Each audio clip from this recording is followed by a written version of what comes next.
परमात्मा पाप कर्म दंड को भी काट सकता है। अभी तक जिस भी संत व महापुरुष से मिले उन्होंने यही बताया कि पाप कर्म फल भोगने से ही समाप्त होगा।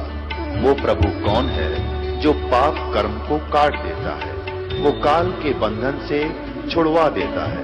उसका क्या नाम है, पूजा की विधि क्या है? कृपया अवश्य सुनिए जगत गुरु तत्वदर्शी संत रामपाल जी महाराज के अमृत वचन। तो पुण्यात्माओं, ये थोड़ी सी सावधानी ये भी बरतो, घनी सावधानी बरतो कि हमारा नाम खंड ना हो। लोक लाज ना कीजियो निर्भय हो रहिए, ये मन साधो दीजिए ते गोविंद पाइए। परमात्मा कहते लोक लाज ना करना अगर इस मार्ग में सफल होना है तो। हाँ, लोक लाज वो करो जो चोरी नहीं करे, उसमें लोक लाज माने, जारी नहीं करे, रिश्वत नहीं लेनी चाहिए और झूठ नहीं बोला, किसी को ठगा नहीं, ये है लोक लाज करण की। लेकिन ये लोक लाज नहीं करे कि भक्ति मार्ग में बाधक हो। तो कबीर साहब कहते हैं कुल करनी के कारण ये हंसा गया बिगो, और तब ये कुल के कर लेगा जब तू चार पाया का हो। आज तो अपने कुल के लोगों की शर्म मान के मर्यादा भंग करके उनकी क्रियाओं को कर लेते हो, और फिर तुम चार पांव के पशु गधे कुत्ते सुअर बनकर गली में घूमोगे, तब वो तुम्हारा कुल तुम्हें क्या बचाव कर सकेगा।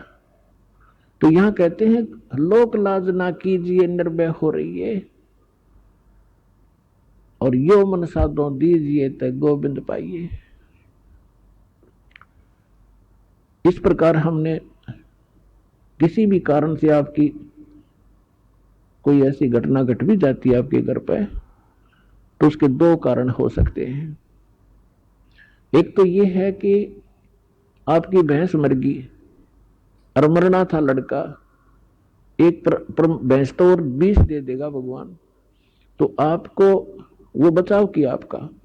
फिर दूसरा ये होता है कि जैसे कई भक्त होते हैं दुखी होकर आते हैं, कुछ एक को तो आप देख रहे हो, जैसा बहुत अनुभव सुनते हो भक्तों की अपनी आत्म कथा, कई तो ऐसे होते हैं आते नाम लेते हैं और तुरंत ठीक हो जाते हैं अधिकतर, और कुछ एक ऐसे होते हैं नाम ले भी लेते हैं, 2 4 10 बार चक्कर भी लगा लिए, राहत नहीं, जो वो सोचकर आते हैं कि हमें ये होना चाहिए और वो नहीं हो रहा, तो वो ये सोच बैठते हैं कि मुझे तो कोई लाभ नहीं हो रहा। तो उसके कारण आपको बता दिया बहुत से ऐसे हैं कि जैसे या तो मर्यादा भंग आपकी। कबीर साहब कहते हैं अपनी महिमा पर बताते हैं, सतगुर के दरबार में कमी काहे की ना, हन समोज ना पावता तेरी चूक चाकरी मां।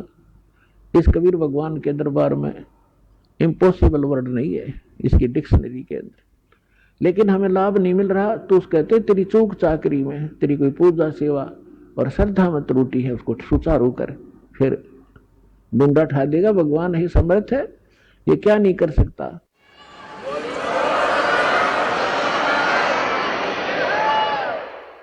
एक झोपड़ी में रहने वाला एक जुलाहा, जो संसार उसको जुलाहा मानने थी जाने थे, अब तक 10 पार खू हो गया, हमें पता लगा तो लाल थे भगवान थे, और जिसके द्वार पर 18 लाख व्यक्ति आ गए,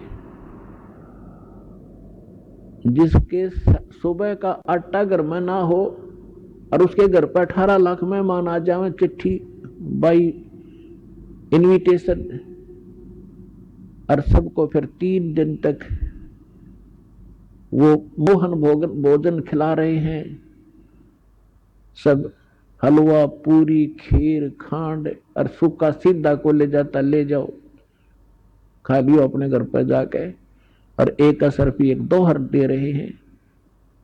तो पुण्यात्माओं, वही समर्थ आज आपके साथ है, तो वो क्या नहीं कर सकता आपके लिए।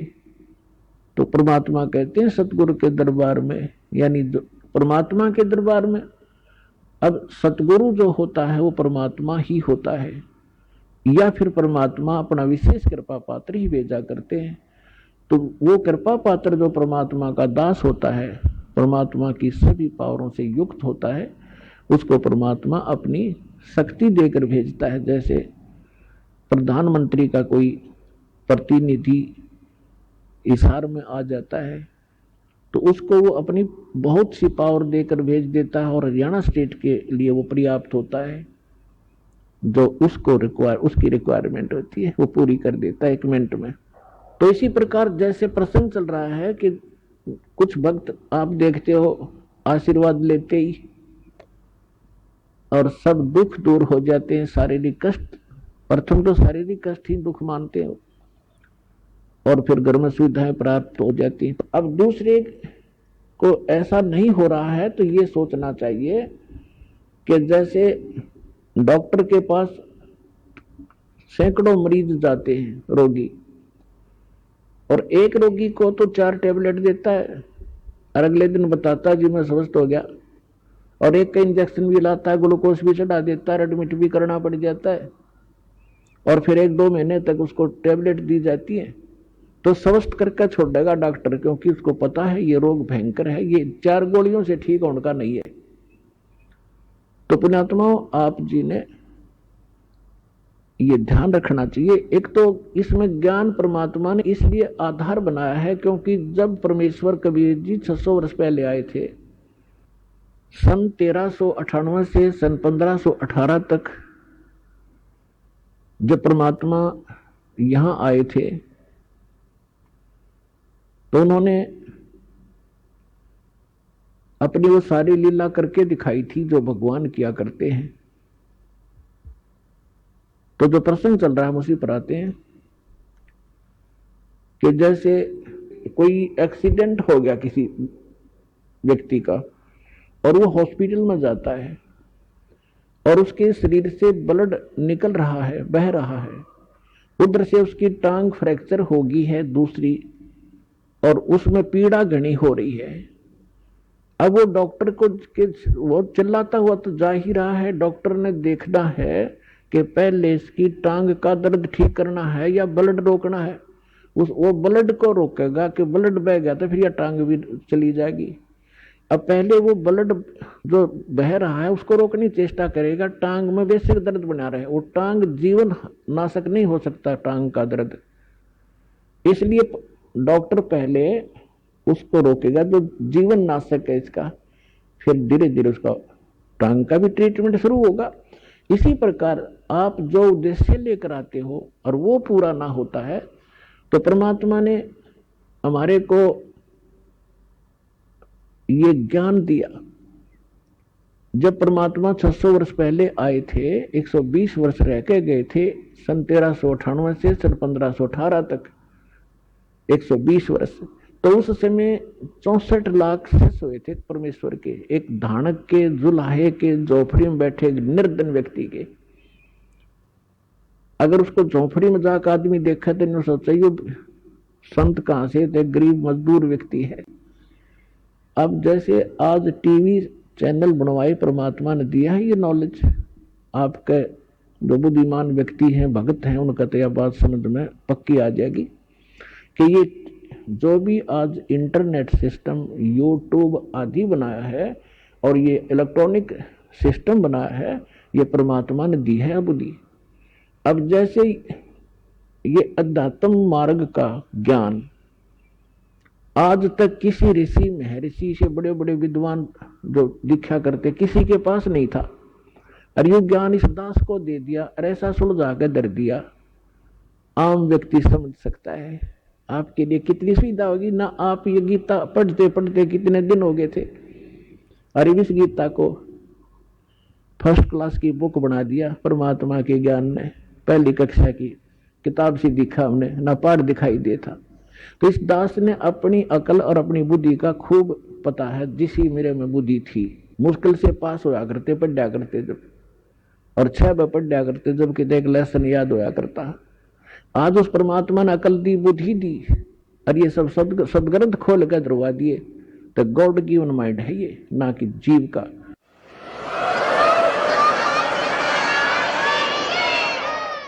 और ठीक इसी प्रकार ये जो कुछ भी आज आप ये जिसको वैज्ञानिक तरक्की मान रहे हो, ये गॉड कबीर गिवन है आपके लिए, अपनी प्यारी आत्माओं को अपनी महिमा और अपनी जानकारी, अपनी पहचान बताने के लिए, कि ताकि ये मुझे समदरिया से पीछा छुटवावे।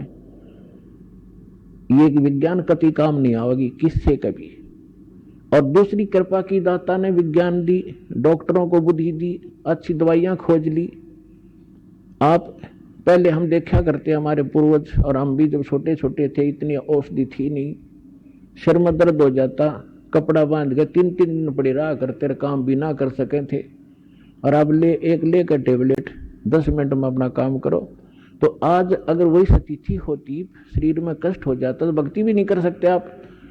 तो आज ऐसी मेडिसिन जो दी है, ये परमात्मा गॉड गिवन है, कबीर साहब ने दी है। और एक टेबलेट ली और अपना भजन करो और काम करो। तो इसी जब 600 वर्ष पहले परमात्मा आए थे, एक दिन में वहां झोपड़ी में कपड़ा भी बुन रहे होते थे और 1-1 हजार जगह जाकर प्रकट हो जाते थे और सब जगह जाकर के अपना ज्ञान सुनाया करते थे। वही ज्ञान एक जगह बोलते थे, सब जगह अन्य रूपों में भी वही ज्ञान एक जैसा सब जगह बोला जाता था। जैसे आजकल टीवी से, चैनल से यहां बोला जा रहा है, आप विश्व में कहीं भी देख और सुन सकते हैं। तो उसमें परमात्मा ऐसी लीला करते थे। जैसे आजकल तो कोई, जैसे आज यदि कोई ये करता है, परमात्मा आज करते ये लीला, तो आज वह बात बना नहीं हो। क्योंकि आज तो 1 मिनट में पता लग जाए महाराज जी वहां सत्संग कर रहे थे, दूसरा को यहां भी कर रहे हैं, तीसरा को वहां भी कर रहे हैं। तो ये एक सृष्टि क्रम में खलबली मच जाती है और जादूगर कहने लग जाएंगे, फिर जादूगर है तो।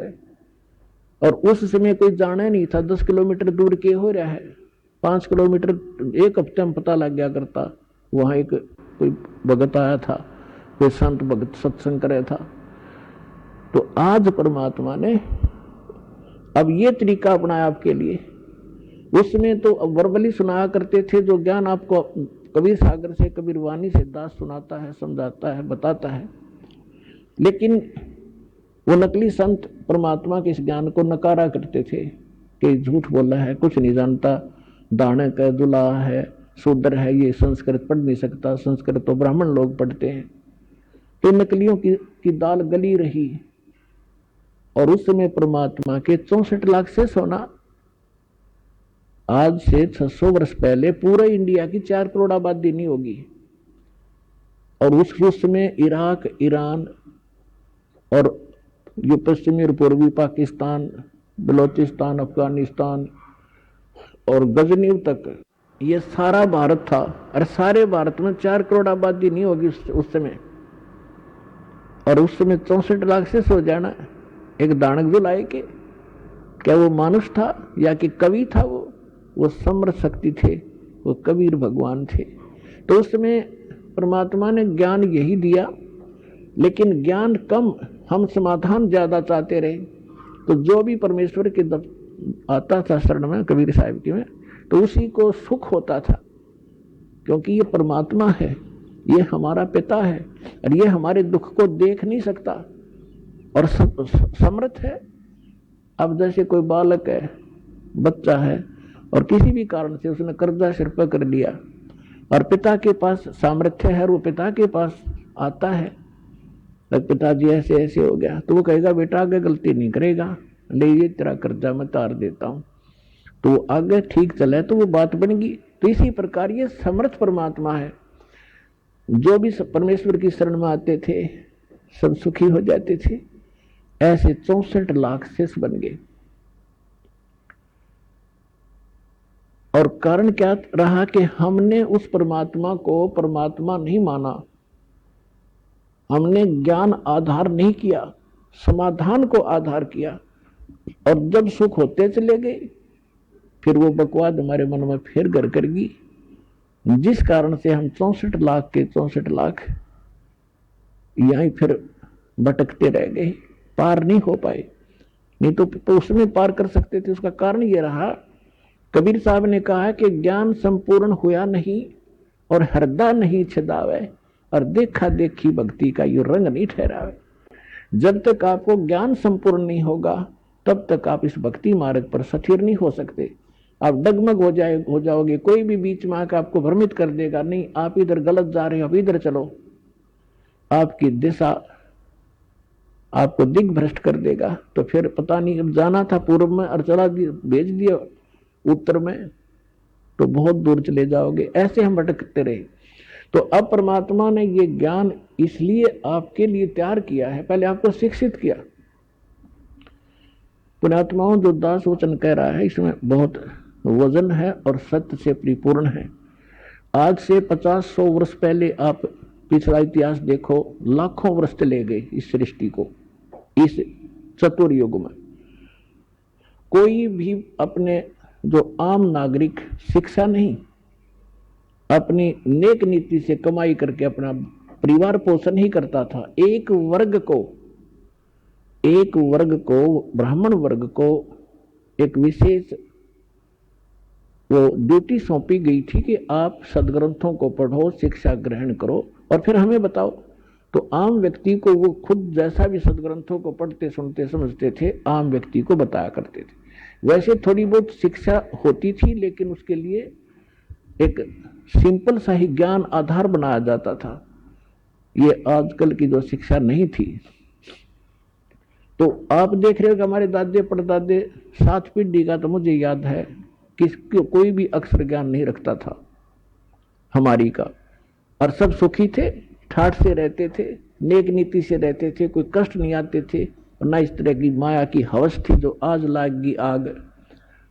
तो परमात्मा ने इसलिए शिक्षित नहीं बनाया था कि यह बेईमान बना देती है। ये शिक्षा आपके अंदर अभिमान पैदा कर देती है। थोड़ा सा कोई पोस्ट प्राप्त कर लेता है, कोई अधिकारी बन जाता है, काख फूल जाती है उसकी, अरकल ना द्रंग मार जा, पैरालाइसिस हो जा, मुंह मगमाखी बने और लकड़े, कहाँ गई वो कहाँ गई वो बकवाद। तो जब तक जीव को अपने औकात का पता नहीं लगेगा, ये ठोकर पर ठोकर खाओगा। और सबसे बड़ा दुख और सबसे बड़ा बाधक भगवान के मार्ग में अभिमान होता है।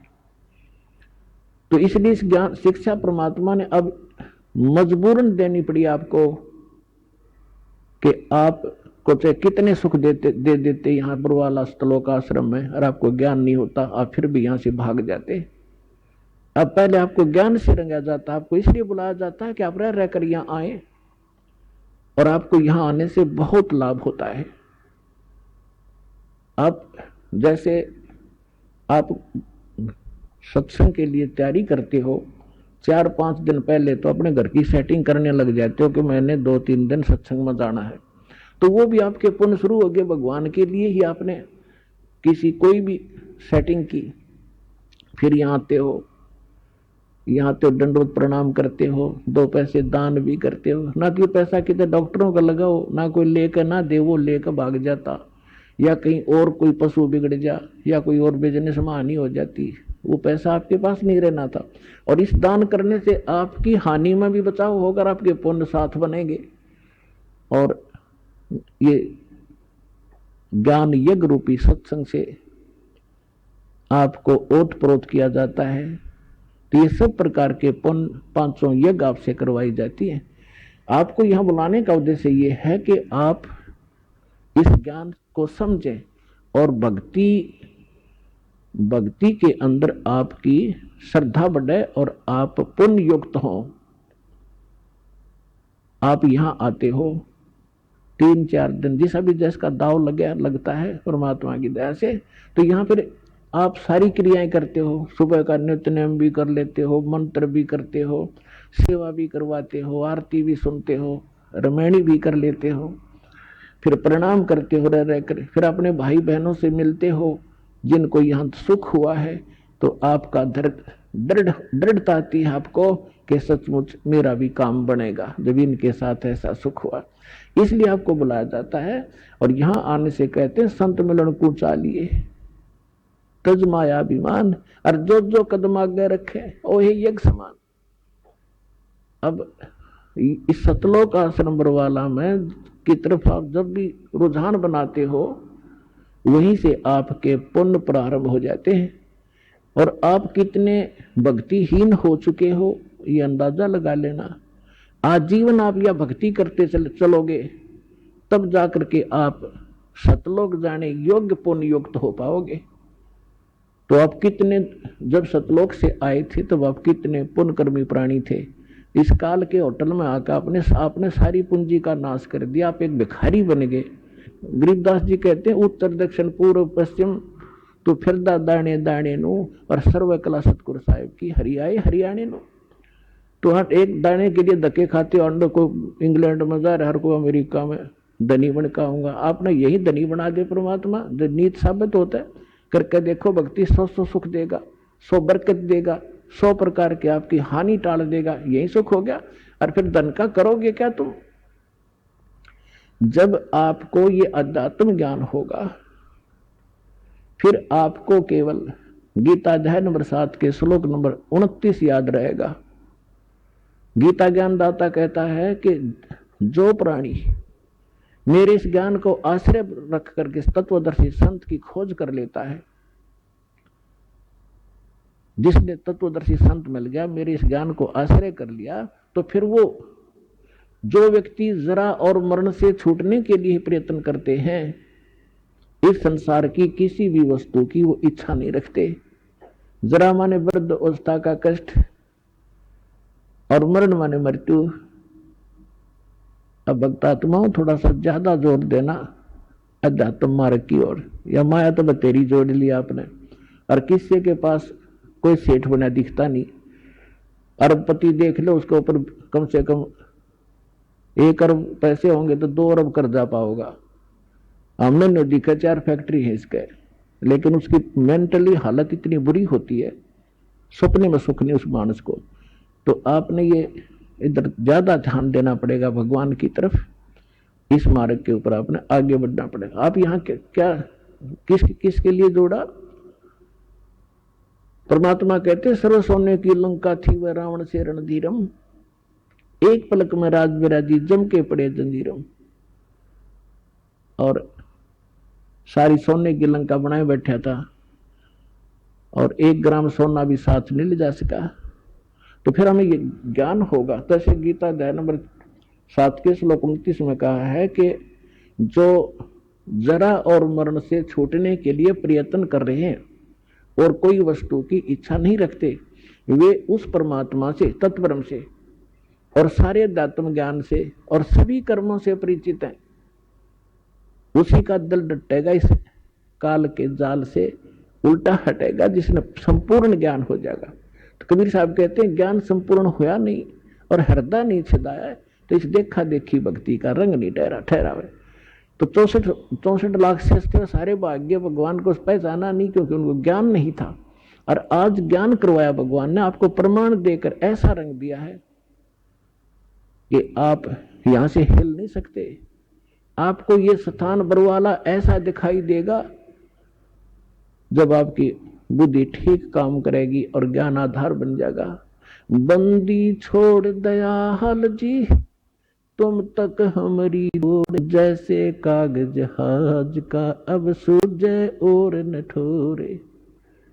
जैसे पुराने समय में समुद्री जहाज होते थे, उसमें कोई ऐसा दिशा सूचक ऐसे होते थे टेम्परेरी से, नॉर्थ साउथ पोल ही बताने वाले, तो वो लेकर जहाज लेकर चल देते थे रात शाम के समय। और जहाज में कौवा बैठ जाता था कि रात्रि में सुबह उठेंगे, सभी खाना खाएंगे, कुछ टूक बाहर डाल देंगे। जहाज के अंदर ग्राउंड भी होता है, तो वो कौवा इस लालच में बैठकर चला जाता है। रात्रि में 200-250 किलोमीटर जहाज समुद्री निकल जाता है। तो वहां जाने के बाद सुबह होता है, तो होता था तो ड्राइवर जो होते थे इसके चालक जहाज के, वो ये चेक करना चाहते थे सुबह उठ करके हमारी दिशा ठीक है कि नहीं। क्योंकि जो दिशा सूचक होते थे नॉर्थ साउथ वाले दो चुंबकीय, तो कई बार चुंबकीय चट्टानों से डिस्टर्ब हो जाते थे। उसको जांच करने का उनका एक मोटा सा तरीका अपना रखा था कि कौवे को उड़ा देते थे, उसको उड़ने के लिए विवश कर देते थे। जो जहाज पर बैठ कर चला गया उसको डले डुले मार कर उसको विवश कर देते थे उड़ने को। तो कौवे के अंदर एक ऐसी कला दे रखी है भगवान ने कि उसको ये वो दिशा भूल नहीं पड़ती जिस दिशा से वो चला था, तो फिर अपने घर की तरफ ही उड़ता है सीधा स्ट्रेट। तो जिससे वो जहाज के चालक तो अपने उस इंस्ट्रूमेंट की जांच कर लेते सही है या गलत है, गलत है तो सेट कर लेते अपनी दिशा जहाज की। और थोड़ी देर में वो कौवा उड़ के थोड़ी बहुत दूर जाता, 1000-2000 फुट, फिर उसको कहीं स्थान नहीं दिखता, कहां तक उड़ के वो जाकर बैठे। अंत में वापस उड़ अड़ा के वापस आकर उसको जहाज ही दिखाई देता, उसकी जान बचाने वाला, नहीं तो जहां बैठे हुए डूब कर मरने वाला समुद्र ही समुद्र था। तो वापस आकर उसने जहाज पर ही शरण लेनी पड़ी और स्थान कहीं उसको दिखाई नहीं दिया जहां उसकी जान बच सके। तो परमात्मा कहते हैं जब आपको ज्ञान हो जाएगा आप ये कहा करोगे, बंदी छोड़ दयाल जी तुम तक हमरी दौड़े, जैसे काग जहाज का अब सूजत और न ठोरे। अभी तक तो ये नकली कोई कुछ कह देता है, कोई कुछ कह देता है, लेकिन जब आपको ज्ञान हो जाएगा आप उनकी नहीं मान सकते, वो तो आपकी ना मानो।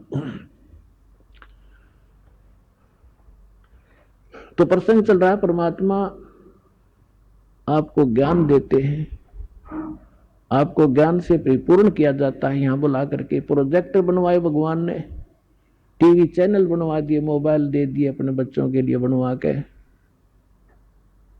अपने आत्माओं पूरी पृथ्वी उस परमात्मा के बच्चे हैं, और परमात्मा ने कहीं से भी ये खोज कराई, चाहे अमेरिका वालों से, चाहे जर्मनी और जापान वालों से, इंग्लैंड वालों से, तो ये सारे विश्व के काम आई। जो भी वर्तमान में जो आप देख रहे हो, ये जिसको वैज्ञानिक तरक्की मानते, तरक्की है। अब यहां विचार करने की बात है कि परमात्मा के सब बच्चे हैं और अपने ही बच्चों के लिए अपनी बुद्धि देकर उनको सब कृतार्थ करते हैं। तो ये सारा कहीं से भी परमात्मा ने दया बख्शी। आज देखो परमात्मा का सामना आपने सत्संग सुना था कि परमेश्वर ने 600 वर्ष पहले कहा था कि कलयुग जो 5500 वर्ष बीत जाएगा, 5505 बीत जाएगा, तब तक स्टार्ट होगा मेरे वाला जो कार्य है, और उसमें अपना दास भेजूंगा और उसके पास वो सत मंत्र, सतनाम और सारनाम होंगे, जिसको प्राप्त करके पूरा विश्व पार करेगा, सारी सृष्टि विश्व पार होगा और सारी सृष्टि के प्राणी नाम दीक्षा लेंगे और भक्ति करेंगे, मोक्ष प्राप्ति करेंगे। अब देखो, अभी तक आप जहां भी जाते हो, किसी ऑफिस में जाइए, रिश्तेदारी में जाइए, तो सब जगह अपने व्यवहारिक बातें आपको सुनने को मिलेंगी। और कोई राजनीति की बातें कर रहा है, कोई गपोड़ मार रहा है, कोई ताश खेल रहा है, कोई कुछ कर रहा है। तो ये सब प्रकार की, जैसे आप किसी भी उसमें जाकर देख लिया क्षेत्र में, सारा हाहाकार मच रही है, राम का तो नाम भी नहीं रहा। ठीक है, कहीं विशेष कोई अनुष्ठान कर लिया जाता है, उसमें माथा टेक आए, प्रसादा छक आए और बस मौज मान ली, हम सोचा हो गया, भक्ति इतनी होती होगी। नहीं, कबीर साहब कहते हैं कि जिन हृदय सा सुमरिया ताको तैसा लाभ, ओसा प्यास ने भाग ही जब लग दसे नहीं आब। ओस के चाटने से प्यास समाप्त नहीं होती, उसके लिए तो गट गट 2-3 गिलास पीने पड़ेंगे जब तृप्ति होगी। तो पहले हम दान करते थे, 100 रुपया डाल देते गीता, तब बड़ी खुशी मनाते थे, बहुत बड़ा दान कर दिया। 5.25 का प्रसाद जिस दिन बांट देते बूंदी का, तो सोचा करते आज तक कमाल हो गया, ये कोई धर्म था? ये तो वो स्टार्ट रहे थे हम। अब हम गिलास के गिलास पीने लगे, यहाँ दान करते हैं बच्चे। और कबीर साहब कहते हैं धर्म तो 10 का नहीं, 10 का माने नाश नहीं होता धर्म का, चाहे 10 के 3 लोक, और खैरायत में खैर है कीजिए आत्मपोख। गुरु बिन माला फेरते, गुरु बिन देते दान, गुरु बिन दोनों निष्फल हैं, चाहे पूछो वेद पुराण। यानी कुपात्र को दिया हुआ दान भी व्यर्थ जाता है, सुपात्र को दिया हुआ दान 1000 गुना होकर आपको प्राप्त होता है और आपके पुण्यों में भी वो काउंट लिखा जाता है। तो जो प्रसंग चल रहा है हम वहीं आते हैं कि जब तक ज्ञान संपूर्ण नहीं होगा तो आप इस भक्ति मार्ग पर चल नहीं सकते। तो परमात्मा ने अध्याय बख्शी है जैसे पूरी सृष्टि नाम लेवेगी। अब दीक्षा कैसे लेगी? अब सबके विचार आप देख लो। दास को बिटर एक्सपीरियंस है इस भक्ति मार्ग पर चलने का। शुरुआत की अपने घर से, कोई नहीं माने, सारे उल्टे पड़े, तू कहां से ये ज्ञान ले आया, तेरा दिमाग घूम गया, सारे एक तरफ उठ कर चले जा। फिर कोई रिश्तेदार आ जाए उससे बताने लगूं, क्योंकि ज्ञान ऐसा है ना जाने कितना बता दूं। फिर नो कहने लगे वो तो पागल हो लिया रामपाल, तो उड़ जाइयो ना, बैठ जाए 2 घंटे उठने देता ना। तो कहने का भाव ये है कि आज आपके साथ सबके साथ ऐसे बना है। पर प्रारंभ में किसी ने आपको ज्ञान सुनाया है तो आपके जची नहीं। आपको कोई सीडी दे गया है, आपने सीडी सुन ली लगातार। क्यों? सीडी एक ऐसा माध्यम है, आपने ले ली, या टीवी चल रहा है, ये चैनल से कोई सत्संग सुन रहा है, तो वहां श्रोता सुन सकता है, वाद विवाद नहीं कर सकता उसके साथ। और वाद विवाद करके आदमी उस निष्कर्ष तक पहुंच नहीं पाता जहां वक्ता पहुंचाना चाहता है। तो परमात्मा ने अध्याय बख्शी कि टीवी के सामने बैठ कर तो कितना ही कुछ सोचता रहे कि झूठ बोला है, झूठ बोला है। और जब प्रमाण सामने आएंगे, अगर वो बीच में ही वाद विवाद हो जाए, आमने सामने बैठे होते तो बीच में वाद विवाद कर देता है, क्या ले रहा, उठ कर चला जाता। फिर उसने उसमें देखते देखते देखते सारे प्रमाण मिल गए। तो जो उसके अंदर डाउट थे वो समाप्त हुए। तो इसमें टाइम बहुत लगे है। तो प्रत्येक एक भगत को यहां आने में इतना समय लगता ही लगता है। तो अब क्या होगा? अब ये जैसे आप देख रहे हो, एक भक्त अपना अनुभव बता रहा था, पिछले सत्संग में आपको सुनाया था कि हम यहां से राजस्थान के भक्त आते हैं, यहाँ हिसार से एक ट्रेन चलती है, यहाँ खाली होती है, यहीं से स्टार्ट होती है। तो हम 2-2.5 हजार भक्त उसमें बैठ जाते हैं सुबह सुबह जाके हिसार से जोधपुर वाली में। और कोई नित्यनेम कर रहा है, कोई मोबाइल से मंत्र सुन रहा है, कोई आरती अपना कोई और शब्द सुन रहा है, चर्चा माले की चल रही होती है।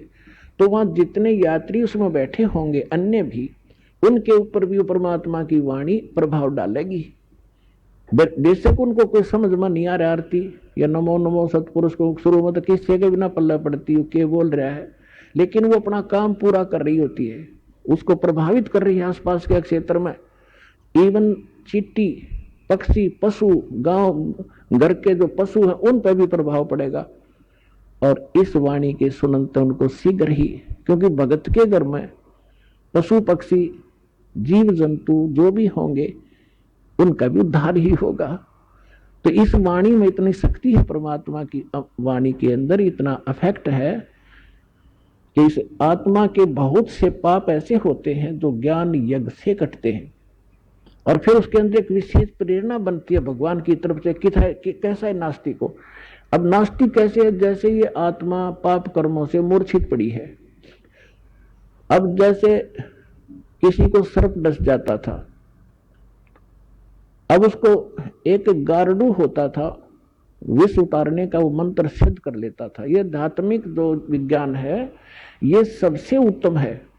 अभी तक आपने देखा होगा कोई झाड़े झूड़े ला दिन छोटा मोटा बुखार उतार देते हैं, तो ये इस तरह की क्रियाएं हैं। लेकिन ये भक्ति ये तो एक अंश मात्र है।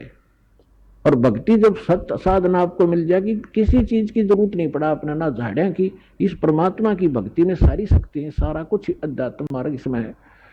अब जैसे किसी ने कोई मंत्र सिद्ध कर लिया, आपका मंगलाचरण है जो हम आपको देते हैं, सबसे पहले इसको बोला जाता है।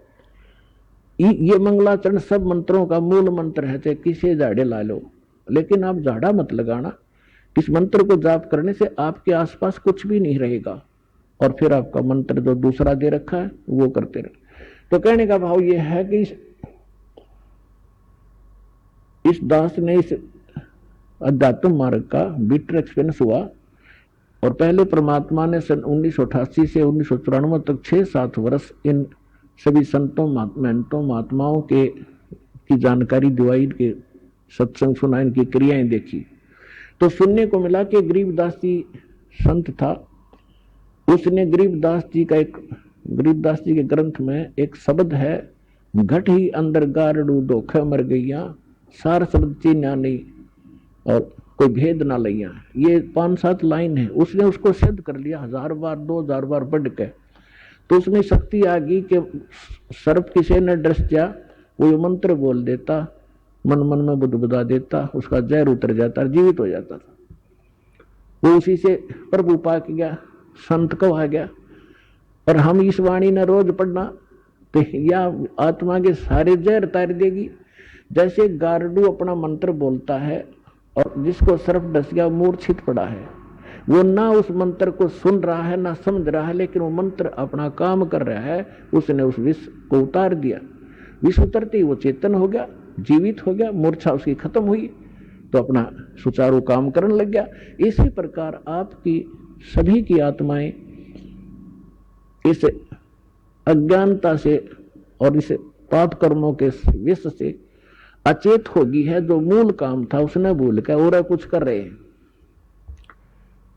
तो ये वाणी जो आपको दी जा रही है, ये सारे विश्व में फैलेगी और सब पर प्रभाव डलेगा। चाहे कोई ना सुन रहा है, ना समझता चाहता है, घर में चले है और सदस्य नाम नहीं ले रखा, कुछ दिनों में देख लेना वह भी नाम लेंगे, क्योंकि उनके वो विष उतर जाएगा, जो पाप कर्मों का उनका धीरे धीरे कम होगा और वो फिर उनमें एकदम प्रेरणा बनेगी।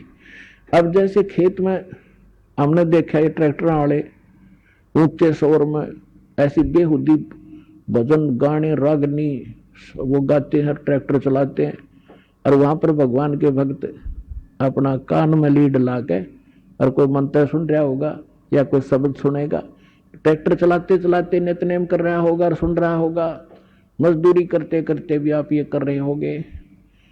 और ऐसे भक्त का बोया हुआ बीज भी जो भी आम समाज खावेगा उसको भी प्रभाव डालेगा। एक समय की बात है कि एक 2 भक्त 2 संत बने हुए थे, उन्हें चेले बना रखे थे। अब थोड़ा बहुत अध्यात्म ज्ञान इनको होता तभी तो ये थोड़े बहुत आम समाज के अंदर पूज्य हो जाते हैं। तो वो 2 संत थे, एक संत कहने लगा चल मेरे शिष्य हैं वहां चलते हैं, वो दूसरा भी साथ चला गया। तो जिसके वो जाकर रुके उस बहन ने नाम ले रखा था, दीक्षा ले रखी थी। उसके घर उसकी बहन आई हुई थी, उस बहन की बहन, और उसकी बहन की लड़की विधवा हो गई थी और वो बहन बड़ी टेंशन में थी। तो जो उपदेश प्राप्त थी उस बहन ने अपनी उस बहन को जो अनुपदेशी थी उससे कहा कि बहन रोटी बनवा दे, मेरी मदद कर दे, खाना बनवा दे, साधु संत आ रहे हैं। तो उस बहन ने वो खाना बना दिया जिसकी बेटी विधवा हो चुकी थी। उसी टेंशन में थी, वह क्या होगा मेरी बेटी का, छोटे छोटे बालक हैं, हे भगवान के ऊपर कैसे गुजारा होगा, माता पिता को तो बड़ा टेंशन बनी रहती। अब इन विचारों से ग्रस्त उसने खाना बना दिया, संतों ने खा लिया, वह सो गए। तो सुबह जो दूसरा था वो उठा और इतना टेंशन में उठा कि भाई क्या हो गया। उठकर उसने अपने साथी से बताया भाई आज तो ऐसा सपना आया जैसे मेरी लड़की विधवा होगी हो, और उसका क्या होगा, मतलब बुरी तरह तड़फड़ा था। आँख खुली जब चैन हुआ है तो बुद्धिमान था, उसने कहा अपने मित्र से कि क्या इस परिवार में किसी को कोई आपत्ति है। तो बोला जी मन ने भी नहीं पता करता हूं। उसने अपनी शिष्या बुलाई कि बेटी आपकी कोई तकलीफ है किसी प्रकार की, कोई लड़की को हानि होगी है। तो वो कहने लगी जी मुझे तो कुछ है नहीं, आपकी कृपा से मेरी बहन आई हुई है और उसकी लड़की मर गई, उसकी लड़की भी दुआ होगी, अभी 10 से 15-20 दिन हुए हैं और वो आई थी। तो उस संत ने पूछा क्या खाना किसने बनाया महाराज, कि उसी ने बनाया था।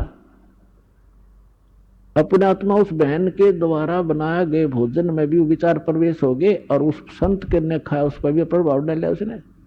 तो इसी प्रकार अब ये अच्छे वचन, अच्छे ज्ञान, अच्छी वाणी जो भी जिस जैसे कोई कहीं भी इस क्रिया कर रहा है तो उसी के अंदर प्रवेश करेगी। जैसे कोई सेठ है, बैठे बैठे मंत्र कर रहा है, और काम क्या वहां पर वाणी ला ले अपने भगवान की, दुकानदार है या कोई किस मजदूर है, और कहीं भी जो कार्य करता है अपना, तो वहां क्या होगा कि उस सामान के ऊपर भी इसका प्रभाव पड़ेगा, जो और खरीद के ले जाएंगे उन पर भी असर होगा। तो इस प्रकार हमारे जो सभी की आत्माओं पर पाप कर्मों का विष चढ़ने से मूर्छित पड़ी है या जागेगी और फिर बदन में लागेगी। तो इस प्रकार इस परमात्मा का जो ये इंस्ट्रूमेंट बनवाने का जो उद्देश्य था, प्रयोजन, ये कोई ऐसे नहीं है। नहीं तो इसके अंदर सारी बकवास देखें, जब तक ये ज्ञान नहीं होता, कोई फिल्म देख रहा है, कोई और बकवास देख रहा है, कोई खेल देख रहा है, और अब ये ज्ञान होने के बाद कि ये बकवास छोड़ के इसमें भगवान देखो, परमात्मा का नाम सुनो, ज्ञान सुनेंगे, तो यही इंस्ट्रूमेंट जो दुरुपयोग करके हमारा जीवन नाश कर रहे थे, ये हमारे जीवन को सफल करेंगे। तो परमेश्वर आपको क्या बताना चाहता है दास परमेश्वर के इस ज्ञान के माध्यम से, कि आप यहां जिस दिन से दीक्षित हो जाते हो, आपका वो एक मानुष जन्म प्रारंभ होता है। उससे पहले आप मनुष्य शरीर अवश्य था, लेकिन कर्म मनुष्य के नहीं थे। सभी सदग्रंथ, सभी संत और खुद परमात्मा आकर बताते हैं कि परमात्मा इस मनुष्य जीवन की प्राप्ति आपको केवल परमात्मा प्राप्त करने के लिए और जरा और मरण के संकट से छुटवाने के लिए ही प्राप्त होता है। आपको ज्ञान संपूर्ण होता नहीं, और संसारिक लोगों से जो ट्रेनिंग आपको मिलती है उसमें दृढ़ हो ही जाते हो। कोठी बना ले बेटा, उस लड़के ने देख ले थोड़े से दिन हुए नौकरी लगा था और 2 कोठी बना ली, तो हमारे वो इंजेक्शन लग जाते हैं, हम फिर वही टारगेट लेकर आगे चलते हैं नौकरी में या कोई बिजनेस में। कोठी बनाऊं, प्लाट दूं, कार दूं बढ़िया सी, और 1 मिनट में मृत्यु हो जाती है और कोठी कार धरी धराई रह जाती है। कबीर साहब कहते हैं, राम नाम कड़वा लगे, राम नाम कड़वा लगे, ये मीठे लगे दाम, दे दाम दोनों गए, भाई माया मिली ना राम। पुण्यात्माओं, इस अध्यात्म मार्ग से जब आप परिचित हो जाओगे, आपको कोई किसी प्रकार की भी शंका, डाउट नहीं रहेगा। जैसे आपको ज्ञान वही होता है, प्रमाण वही होते हैं, उदाहरण वही होते हैं जो रह रहकर पूरे वर्ष सुनाए जाते हैं, और आपकी आत्मा को ये ज्ञान और ये प्रमाण कितनी बार सुने उतनी बार अच्छे लगते हैं, तो आप स्वस्थ हैं। और जिसको ये महसूस होता है कि ये सत्संग तो मैंने पिछली बार भी सुना था, ये बात सुनी थी, तो ये आपकी कमजोरी है, आपके कोई वीकनेस आत्मा में आ चुकी है। जैसे एक स्वस्थ व्यक्ति होता है, वो सुबह खाना खाता है, रोटी वही होती है, थोड़ी बहुत दाल सब्जी में बेशक फर्क हो जाए, अंतर हो जाए, और सुबह खाना खाया और शाम को वही रोटी फिर रखी है और आपको रुचि नहीं बन पा रही है, तो आप अस्वस्थ हो गए हो। और यदि आपको वही रोटियां फिर उसी तरह रुचिकर लग रही हैं, तो आप स्वस्थ हैं। और दिन में 3-3 बार खाते हो, रुचिकार लगती है, तो आप स्वस्थ हैं। इसी प्रकार अब ये ज्ञान वही है, और जितनी बार सुने और जितनी बार ये आपको, उतनी ही बार आपको ये अच्छा लगना चाहिए, तो आप स्वस्थ हैं। अन्यथा आपको फिर कोई पाप कर्म ने घेर लिया। अब जैसे रोगी व्यक्ति है और वो भोजन प्रतिदिन खाता है 2-2, 3-3 बार, और जब वो रोगी व्यक्ति हो जाता है वो, तो उसको एक समय भी एक ग्रास भी खाने की रुचि नहीं रहती। कारण क्या हुआ कि उस रोग ने उसके शरीर की व्यवस्था खराब कर दी। जो मीठी वस्तु थी, खाने योग्य पदार्थ थे, वो भी कड़वे लगने लगे। उसका तरीका क्या है? उसका तरीका ये है कि कड़वी, जैसे किसी को मलेरिया हो गया और उसने वो कड़वी कुनीन रोटियां तो भी कड़वी, वो खानी पड़ेंगी, ना चाहते भी खानी पड़ेंगी, चाहे वो रुचिकर लगे चाहे ना लगे। उनके खाने से फिर धीरे धीरे बुखार ठीक होगा, जबर ठीक होगा तो वह रुचि भूख बढ़ेगी और फिर स्वादिष्ट, स्वस्थ होते फिर स्वादिष्ट हो जाएंगे। तो इसी लगा कर स्वादिष्ट लगा करेंगे। इसी प्रकार ये सत्संग के अंदर ये दोनों डोज हैं, इसमें आत्मा का आहार भी है और ये ट्रीटमेंट, ये उपचार भी साथ होता है। जैसे कोई भक्त सत्संग सुन रहा है और ये मन में आता है कि तो पहले भी सुना था, तो बेशक आप ना चाहते हुए भी उठकर नहीं जाना चाहिए, उसको बार बार सुनना चाहिए। थोड़ी सी देर में आप देखोगे ओहो ये तो ठीक सी लगन लाएगी, तो उस ये कुनीन का काम भी करेंगी। ना चाहते हुए भगवान की महिमा को सुनते ही रहना चाहिए और ना चाहते हुए भक्ति जैसे मंत्र करने लगते हो, रुचि सी ना बनती, ना बनन दे, एक मंड जाओ कर डे से होकर मन भागन दे, दूर थोड़ी देर भागेगा फिर आप पैसे होगा। आइए अब हम उन श्रद्धालुओं के अनुभव जानते हैं जो जगत गुरु तत्वदर्शी संत रामपाल जी महाराज जी से दीक्षा प्राप्त कर चुके हैं तथा उनके द्वारा बताए गए भक्ति मार्ग पर चल रहे हैं। सर नमस्कार। नमस्कार सर। सर क्या नाम है आपका? सर मेरा नाम ब्रजेश चौहान है। सर कहाँ से हैं आप? जी मैं उत्तर प्रदेश देवरिया डिस्ट्रिक्ट से आया हूँ। संत रामपाल जी महाराज से कब जुड़े? जी मैं 2024/6/2010 को जुड़ा हूँ। सर संत रामपाल जी महाराज से नाम दीक्षा लेने से पहले आप क्या भक्ति साधना करते थे? सर मैं संत रामपाल जी महाराज से नाम दीक्षा लेने से पहले मैं सभी देवी देवताओं की भक्ति करता था। सर आपने बताया कि आप देवी देवताओं की भक्ति कर रहे थे, तो संत रामपाल जी महाराज से नाम दीक्षा क्यों लिया आपने?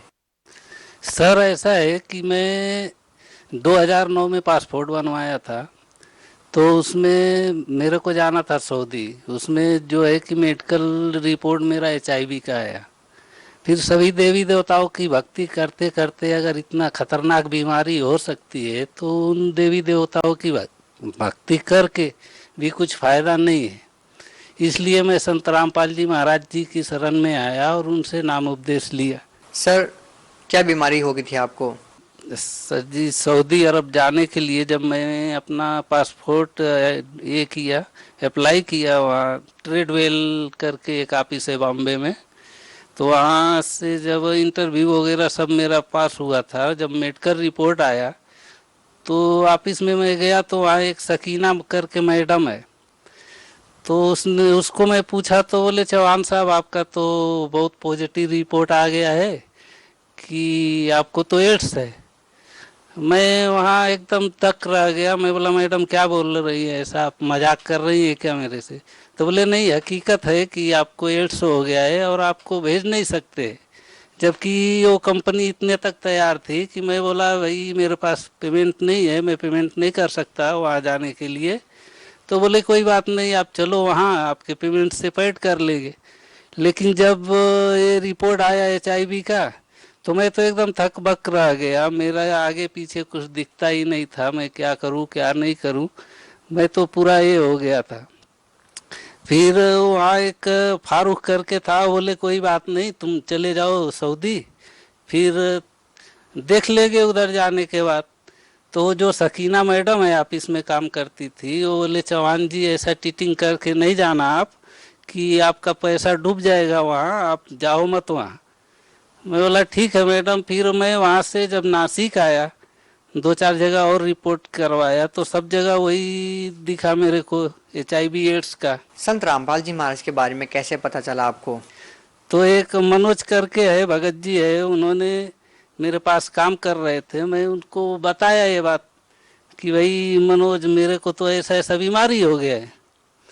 तो वो बोले, वो हंसने लगा, बोले यार भगत जी भाई साहब आपको इतना खतरनाक बीमारी हो गया है? मैं बोला हाँ मेरे पास ये सब रिपोर्ट है। तो बोले कोई बात नहीं, आप चलो बरवाला आश्रम में, वहाँ संत रामपाल जी करके है कि वहाँ से आप अगर नाम दीक्षा लेके भक्ति करे तो आपका कल्याण हो सकता है। फिर मैं बोला यार ऐसे कोई दवा इसका है ही नहीं, पूरे विश्व में कोई दवा नहीं है। मैं तो अभी एकदम टूट गया, मेरे बच्चे छोटे छोटे हैं, अभी उनका क्या होगा। जबकि घर वाले बोल रहे थे मेरी आदत से दारू पीना खाना ऐसा, तो वो क्या बोल रहे थे कि भाई ये अगर मर गया तो इसके बच्चों से भीख मंगवाएंगे कटोरा देकर। अब बच्चों का भी तकलीफ इधर है, एड्स का कोई इलाज नहीं। तो मनोज बोले कि भाई चलो वहाँ। मैं बोला नहीं, मैं नहीं जा सकता, क्योंकि मेरा दारू वगैरह नहीं मैं छोड़ सकता हूँ। मर गया तो भी चलेगा, लेकिन फिर बच्चों का प्रॉब्लम आता था कि बच्चे कहाँ जाएंगे। तो ऐसे ऐसे करके गया मैं बरवाला। सर जैसा कि आपने बताया कि आपको HIV एड्स था, सर इस बीमारी के बारे में जो आप बता रहे हैं, सर इसकी जांच आपने कहाँ करवाई? जी सर जी, इसकी जांच में जब बॉम्बे में मेडिकल करवाया था तो वहाँ से मेरे को मालूम पड़ा। फिर नासिक में 2-3 जगह पे प्राइवेट हॉस्पिटल में चेक करवाया, वो भी सेम रिपोर्ट आया। फिर मैं सिविल में जाके चेक किया, वहाँ पे भी सेम रिपोर्ट आया बस। फिर ये अपनी दवाई, सिविल का ये ट्रीटमेंट है, इस पे अपना ये दवाई स्टार्ट किए थे। और अभी मैं जब से संत रामपाल जी महाराज जी से नाम उपदेश लिया हूँ, तो साधना करते करते अभी मेरा जो HIV एड्स है वो बिल्कुल तरह से ठीक हो चुका है, मुझे कोई तकलीफ नहीं है। सर क्या आया रिपोर्ट में? सर रिपोर्ट दिखाना। ये मेरा HIV टेस्ट है, HIV-1 और HIV-2 दोनों निगेटिव बता रहा है। सर कौन से डॉक्टर ने आपको बताया कि आपको HIV एड्स पॉजिटिव है? ये सभी जगह पे, जो बॉम्बे में भी, और ये जो सिविल का ये बुक है यहाँ भी उन्होंने। कहाँ के सिविल हॉस्पिटल में आपने दिखाया? नासिक सिविल हॉस्पिटल पे दिखाया था, और ये उसका ट्रीटमेंट जो चालू था वो बुक है वहाँ का। सर अक्सर जब लोगों को बीमारियां होती है तो मेडिकल में जाते हैं और डॉक्टर के ऊपर निर्भर हो जाते हैं और अपना स्थायी इलाज करवाते हैं, लेकिन जब आपका डॉक्टर से इलाज नहीं हुआ तो आप संत रामपाल जी महाराज की शरण में जाते हैं। तो सर ये समझाने की कोशिश कीजिए कि संत रामपाल जी महाराज की शरण में जाने के बाद कैसे आपको लाभ हो गया, कैसे आपको आराम हो गया? वहाँ जब आश्रम में पहुँचा तो गुरुजियों से दर्शन में गया, तो मैं उनको बताया, गुरुजी से, संत रामपाल जी महाराज से बोला कि मेरे को ऐसा ऐसा बीमारी है, अब तो मुझे कुछ अच्छा ही नहीं लगता, मैं क्या करूं। तो संत रामपाल जी ने कहा कि भाई परमात्मा दया करेंगे, जहाँ जब सब रास्ते बंद हो जाते हैं तो परमात्मा दया ही करते हैं, और ये परमात्मा का दरबार है, तुम भक्ति करो, तुम्हारा ये रोग कट ही जाएगा। तो संत रामपाल जी महाराज जी ने ये बात जब बताई थी तो मेरे को थोड़ा तसल्ली हुआ। फिर भी ऐसा मैं सुना था कि एड्स का कोई इलाज नहीं है। तो 1-2 बार भी मैं जाते आते रहा। अभी का जो रिपोर्ट निकाला है उसमें पूरा क्लियर है, और मैं आज सुखी हूँ। सर देखिए, आज का जो वर्तमान ज़माना है वो इन बातों पर इतनी आसानी से विश्वास नहीं कर पाएगा। आपकी बातों पर लोग कैसे विश्वास करें? आपने रिपोर्ट दिखाई, आपने डॉक्टरों के नाम बताए, मेडिकल के नाम बताए, बावजूद लोग इसके ऊपर विश्वास नहीं कर पाएंगे कि एक संत से नाम दीक्षा लेने के बाद HIV एड्स जैसी भयानक बीमारी ठीक हो सकती है। कैसे आप लोगों को विश्वास दिलाएंगे? जी सर जी, विश्वास ऐसे होगा कि जब आखिरी पोजीशन पे आता है तो डॉक्टर भी बोलते हैं कि अब तो भगवान का ही भरोसा है, कि भगवान की शरण में जाओ और भक्ति करो, शायद भगवान आपको कुछ कर सकता है तो करेगा। क्योंकि डॉक्टर भी जब जवाब देते हैं तो भगवान के तरफ ही भेजते हैं। सर क्या आपको लगता है कि कहीं ना कहीं किसी और संत से भी आप नाम दीक्षा लेते तो वहाँ पर भी आपकी बीमारी ठीक हो सकती थी? नहीं, क्योंकि उनके पास कोई प्रमाण ही नहीं है, और वो जो साधना बताते हैं वो गलत है। और ये जो हमारे गुरुजी संत रामपाल जी महाराज बताते हैं वो हर एक शब्द का वो प्रूव करके बताते हैं। इसलिए संत रामपाल जी महाराज जो साधना बताते हैं वो 101% सत्य साधना बताते हैं, बाकी किसी के पास कोई प्रूफ नहीं है, इसलिए उनके पास जाने से भी कोई लाभ नहीं होता है। सर जब भी हम संत रामपाल जी महाराज के अनुयायियों से बात करते हैं, उनके इंटरव्यूज़ लेते हैं, हर किसी शिष्य के साथ कोई ना कोई लाभ जरूर होते हैं, जिसको सुनकर के हर कोई हैरान हो जाता है। जैसा कि आपने बताया कि आपको HIV एड्स पॉजिटिव थी, और जब आपने संत रामपाल जी महाराज से नाम दीक्षा ली, आपको जो HIV एड्स थी वो नेगेटिव रिपोर्ट आई, और आज आप बिल्कुल ठीक हैं। तो सर आपसे ये भी जानना चाहेंगे कि संत रामपाल जी महाराज से नाम दीक्षा लेने के बाद आपको और क्या क्या अनुभव हुए हैं? जी सर जी, मेरे को अनुभव तो बहुत कुछ हुआ। जब संत रामपाल जी थे आश्रम में, उनका सत्संग चालू था, मैं गया हुआ था आश्रम में, तो अचानक मेरे पेट में इतना दर्द हुआ कि मेरे सहन नहीं होता था। फिर वहाँ 10 बार उठता और बाथरूम जाता, आता बैठता, मेरे को बिल्कुल अच्छा नहीं लगता था, इतना दर्द होता था। वहाँ जब मैंने प्रार्थना की, संत रामपाल जी महाराज जी सत्संग कर रहे थे, वहाँ जब मैं प्रार्थना लगाया मन ही मन, मैं बोला परमात्मा अगर आपकी शरण में आके भी इतना दुख ही रहे तो फिर कोई फायदा नहीं है। फिर इतना शब्द बोला और मैं गया बाथरूम, तो इतना बड़ा खड़ा जिसको मुत खड़ा बोलते, अपने आप कट करके गिरा उधर, और मैं उठाया, हाथ में देखा, फिर रख दिया वहीं पे। वो लाभ हुआ मेरे को। बाकी जो अपने काम धंधे है उसमें भी बहुत प्रॉफिट होती है। और मैं इतना नास्तिक था कि मेरा दारू शराब यानी किसी प्रकार का ऐसा कोई नशा नहीं है कि जो मैं ना कर रहा हूँ, और हर काम करता था। मैं इतना नास्तिक व्यक्ति था, घर से लेके और बाहर तक किसी को भी पूछेंगे जो अपने रिलेटिव है वो बोलते थे ये नहीं सुधरेगा। लेकिन संत रामपाल जी महाराज जी के शरण में जाने से ही मैं जब से नाम उपदेश लिया है मुझे किसी भी चीज़ की आदी नहीं हूँ। सर आज आप कौन कौन सा नशा करते हैं, किस किस चीज़ के आदी हैं आप? अभी तो मुझे कोई नशा नहीं है, अभी तो सिर्फ एक ही नशा है कि संत रामपाल जी का बताया हुआ जो साधना है वही नशा है, बाकी कुछ नशा नहीं है आज के तारीख। सर देखिए, जैसा कि आपने बताया कि आपको HIV एड्स था और आपका वो ठीक हो गया, तो हमें भी विश्वास करना थोड़ा मुश्किल हो रहा है जब आपकी रिपोर्ट्स देखते हैं और जब पाते हैं कि वास्तव में ही आपको राहत मिली है और HIV जो पॉजिटिव था वो नेगेटिव रिपोर्ट आई है, तो हम भी हैरान हैं इस बात को लेकर के। तो सर उन लोगों को क्या संदेश देना चाहेंगे जो आज के दिन लाखों रुपए मेडिकल में खर्च कर रहे हैं डॉक्टरों के पास, आप उन लोगों को क्या कहना चाहेंगे? सर उनको मैं यही कहना चाहूँगा, ये तो आदेश तो परमात्मा ही देंगे, हम तो एक रिक्वेस्ट ही करेंगे कि भाई जैसे मैं दुखी था और संत रामपाल जी महाराज जी के शरण में आने से मेरा सब अच्छा हो गया, आप भी आओ और भक्ति मार्ग में जुड़ो संत रामपाल जी से और नाम उपदेश लो, अपना कल्याण करवाओ। सर जो आदमी कंफर्म करना चाहें कि आपको बीमारी थी या नहीं थी, तो आप अपना पूरा पता बताएं कि लोगों को ये संशय ना रहे कि जो आपको HIV जैसी भयानक बीमारी थी वो ठीक हो गई। क्योंकि अक्सर हम देखते हैं कि इस प्रकार की जो बीमारियां होती है इसका सही से प्रॉपर इलाज नहीं है, बहुत सारे लोग जान गंवा देते हैं इस बीमारी के कारण। आपका जो पूरा पता है वो लोगों को बताएं ताकि वो आपसे कंफर्म कर सकें कि वास्तव में ही आपको जो बीमारी थी वो ठीक हो गई। हाँ सर, मेरा एड्रेस है सुयोग निवास, उत्तम नगर, सिडको। मेरा मोबाइल नंबर है 9850690053। ये मेरा मोबाइल नंबर है और कोई भी कभी भी मुझे फ़ोन करके ये कंफर्म कर सकता है। मैं उसको डॉक्टर से भी मिलवा सकता हूँ, हर बातें उनसे कंफर्म करवा सकता हूँ।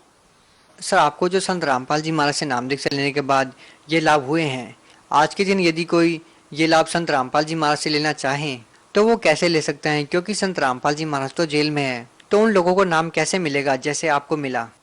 सर संत रामपाल जी महाराज जी का विभिन्न चैनलों पे सत्संग आता है, उस पे आप कुछ फ़ोन नंबर रहते हैं उसको देख के उस पर कांटेक्ट करके और वहाँ से पता कर सकते हैं। हर जिले में हर जगह पे नामदान स्थल उपलब्ध है और लोग बता देंगे, वहाँ से आप नामदान प्राप्त कर सकते हैं। सर नाम दीक्षा लेने के लिए कितने पैसे देने होंगे? सर वहाँ तो 1 रुपया भी नहीं देना होता है, सब वहाँ की व्यवस्था फ्री ऑफ कॉस्ट है, वहाँ कोई भी पैसा नहीं लिया जाता है। बहुत बहुत धन्यवाद आपका। सच्चा है।